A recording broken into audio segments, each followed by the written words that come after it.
Now, this particular video, I'll be talking about interrupted resident permit, of which many people don't know the meaning of this statement.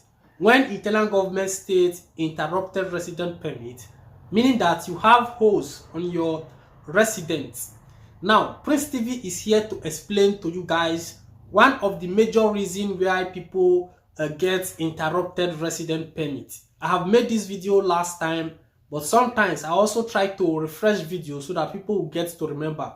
Platform like this is a record. It just be like place where be like say yes, you fit jump in, get information. If you get what you dey forget, you go get to know with Prince TV. Now, if you renew your permesso di soggiorno, which is resident permit, permesso di soggiorno, resident permit, your right to stay in the country.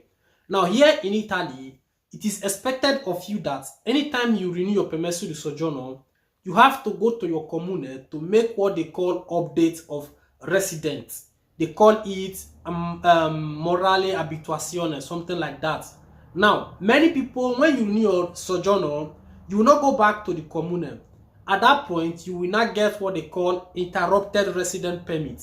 If, for example, you are due to apply for Italian citizenship, or you need anything that require that, yes, you must have been resident for Italy for like some years, then that moment where you did not register your permesso di soggiorno when you renew, at that point, you will not have what they call interrupted resident.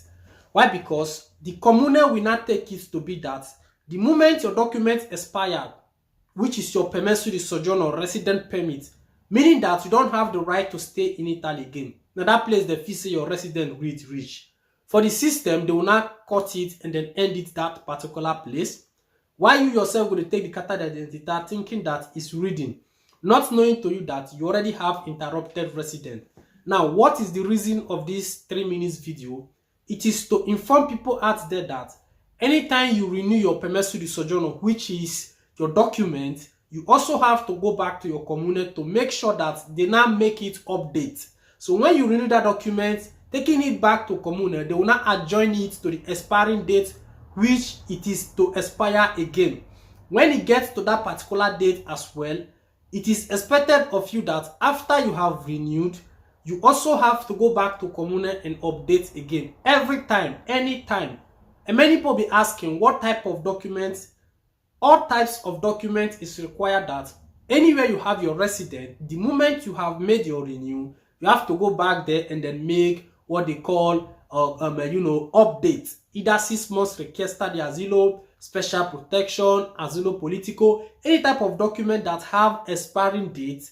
The moment you renew, you have to go back to the comune to make what they call resident update so that you don't get what they call interrupted resident. Very, very much important. Most of una go there for Italy here. After una don't leave the camp, go for Germany, go for other places. Una go there with carta d'identità, which state that you have resident for 10 years. Most of those residents have been cut off unknowing to you. So you are holding it does not mean that you have resident. It is the system that they calculate, not the plastic which you have on your hands. So people they'll be like say they are resident, they don't stop them, they read again. But based on say the carta d'identità they read, say yes, you go there expire 30, and so time like this. For you think say it dey valid. No, you have to check all these things and make sure that your resident permit is tallied to your residence, and then you don't have interrupted residence. And so just be. I greet all the fans of Prince TV.